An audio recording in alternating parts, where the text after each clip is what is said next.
Hi, everyone. So today I want to talk about leadership through a crisis. If you're watching this in real time, then right now, most of us are significantly challenged with the coronavirus epidemic. It's global at this point, and as many of you, as I am as well, you're sitting at home or somewhere outside of your home, isolated from everyone else. So this particular video is focused on helping leaders lead more effectively through a time of crisis. I'm an executive coach, and many of the people I work with are senior leaders, mid-level leaders in their organizations, and they've been coming to me the past 2, 3 weeks since we've been in isolation, telling me that some of the issues they've had before have actually gotten worse with certain problem team members or direct reports. And also, they're worried about losing engagement of some of their best people. So, how do they do that? How do they navigate that? So, I wanted to first credit the Neuro Leadership Institute for a lot of the information I'm going to share here. I watched an amazing webinar with them that I will link to this video. That was 3 weeks ago or so. So I've been kind of testing some of the theories they introduced and also sharing them with my clients in our coaching sessions and hearing how they've been working. So now I feel comfortable that I can share some of these tips. So the first thing I want to mention is that obviously in a time like this, we feel a sense of threat. We feel insecure about what's going on. So we're kind of breaking these down into three key factors that a lot of people feel are challenging them or challenging their team from a leadership standpoint. The first is uncertainty. We don't know yet when we're going to be able to stop self isolating, when we're going to find a cure or a vaccine for the COVID 19 virus. We don't know how the economy is going to look. So there's a tremendous amount of uncertainty. Many of us don't know when we're going to be able to get back to our homes if you've left your home to be with family, or there's people that live in cities like myself that have left the city to be in a different setting. So there's a lot of uncertainty there. There's also a reduced sense of autonomy. So, what do I mean by that? That means that you really don't feel as much in control as you did in your former life.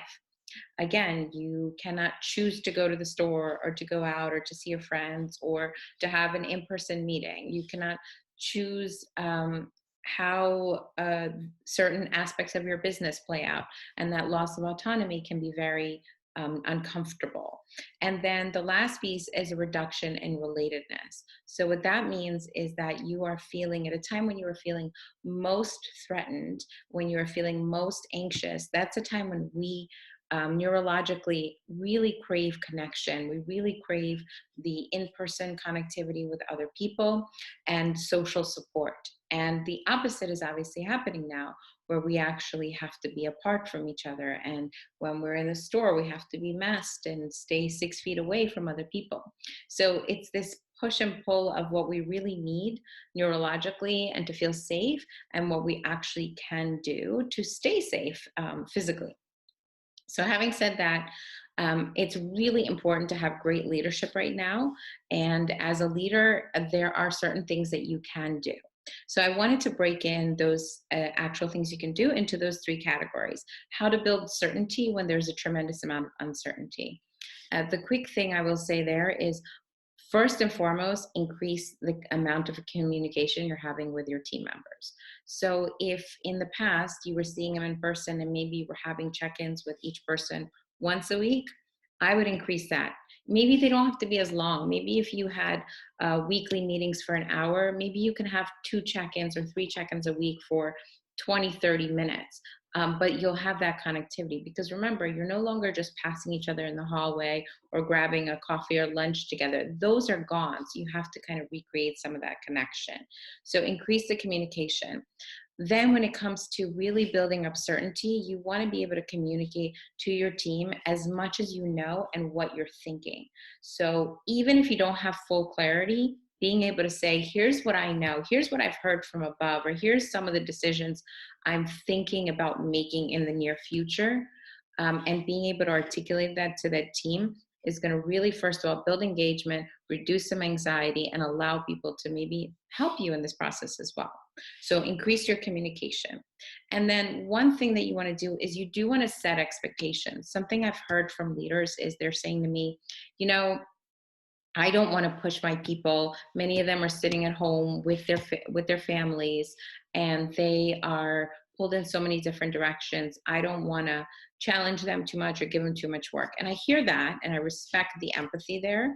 But without a set of clear expectations, people are going to feel lost, and they're not going to be able to really stay clear on what does it mean? What is their purpose professionally right now? And they actually really are craving that to feel safe. So don't feel like you can't set out clear expectations as to what you expect. Now, let me take you from uncertainty to autonomy. So this is where, even when you're setting expectations, even when you're communicating clearly, and saying this is what we're going to do or this is what's happening, you then want to create an opportunity for people to have autonomy, so have a sense of control. So show people where they do have options. So maybe they have an option of when they work, or where and how they work, or maybe they have an option as to which projects they can put on. Maybe so we have these top 3 priorities, pick where you want to focus your time at different times. For each of you, it's going to be very different, but you do want to give people a sense of autonomy and say, here's what I expect from you, but here are the things that you can make choices on. And that can be very powerful as a leader. And then the last piece is relatedness, which is that craving for in-person connection. We obviously can't have in-person connection now, but we can have more connectivity. So what I would say is a lot of people are already doing this. You're getting on big video conferences. People are having morning meetings every day where they never had that before. So I'm seeing that happen to varying success. So I would say for extroverts, these video meetings can be really impactful.